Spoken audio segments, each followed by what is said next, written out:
It's an impressive feat of engineering for BMW to give the i3 more performance without cutting the range at the same time, and to sharpen the way it drives.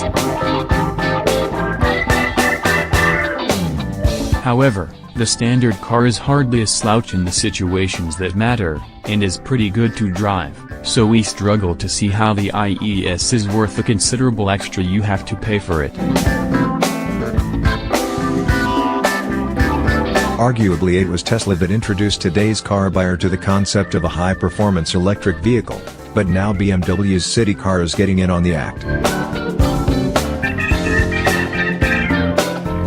As part of revisions to the i3 range, a more powerful version of the car has been launched in the UK.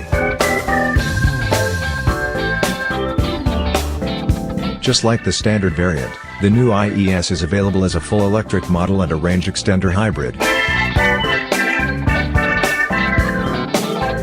As well as the stronger motor, it comes with its own chassis setup.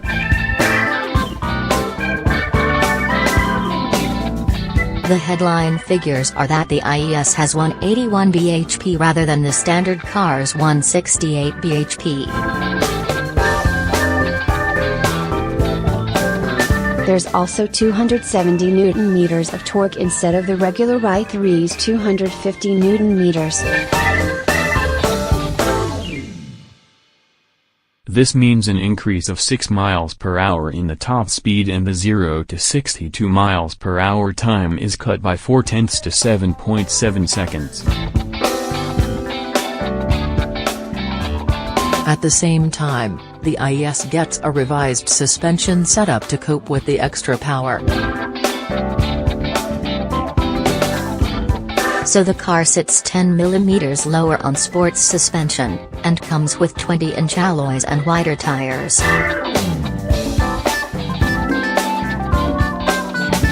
On the road, these revisions are more obvious than the extra power. While the i3s still feels firm, it's more balanced and better controlled than the standard car. You notice it around town, but it's more apparent on the open road, where it feels more positive and instills more confidence. You can also feel that the i3s is quick, and as with every electric car, it responds as soon as you press the accelerator pedal.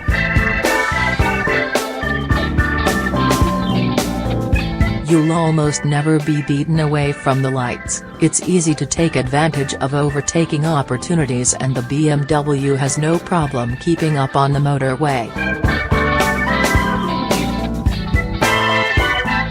Trouble is, you can say all that about the standard car as well, so it's hard to appreciate any substantial difference between an i3 and the i3s. And that's a bit disappointing when the company charges an extra £3,000 for the new car. However, this is really the only price you pay. Although the official tests say the i3s won't go quite as far on a single charge as the standard version, BMW claims that, in the real world, there's no difference between the two models. We drove the i3s range extender, and with just the electric motor driving, progress is pretty much silent.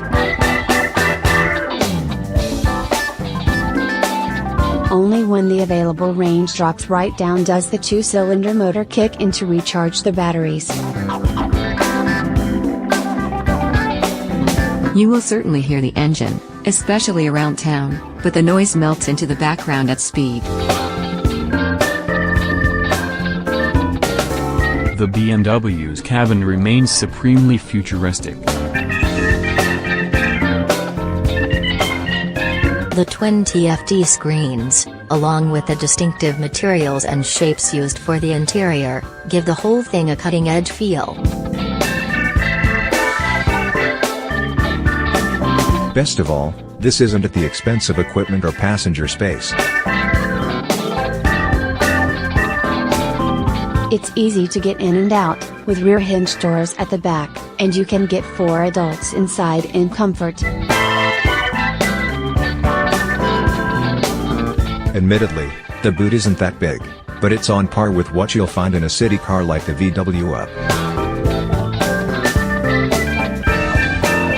For town dwellers with an eye on the environment and their bank balances, there's a lot of appeal in an ultra-low emission car.